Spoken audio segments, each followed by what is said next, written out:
Zavarnoy aslida juda ham oson bo'lgan desert, lekin nima sababdan sizda u o'xshamayapti?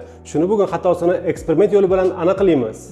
Eksperiment aniq bo'lishi uchun bitta butun xamir tayyorlab, 3 ga bo'lib 3 xil xamir tayyorladim. Xamirlarning farqi tuxum miqdorining oz va ko'pligida. Birinchi xamirga tuxumni oz qo'shib, quyuq xamir tayyorladim. Quyuq xamir pishirilganda oz ko'tarilib, ichidagi g'o'ylar ham juda ham mayda bo'lib chiqdi. Ikkinchi xamirga tuxumni ko'proq qo'shib, suyuqroq xamir tayyorladim. Suyuq xamirni pishirilganda umuman ko'tarilmadi va g'o'ylar ham deyarli yo'q. Uchinchi xamirga normada tuxum qo'shib, o'rta quyuqlikda xamir tayyorladim. O'rta quyuqlikdagi xamirni pishirilganda, ekler koptokdek ishib chiqib, krem quyish uchun ichi ham idealniy bo'lib chiqdi. Demak, ekler idealniy chiqishi uchun xamirga tuxum miqdorini aniq grammajlar bilan qo'shish juda ham muhim. Tuxumlarning hajmi katta va kichik bo'lib farqli bo'lgani uchun ekler xamiriga tuxumni donabay qo'shish xato.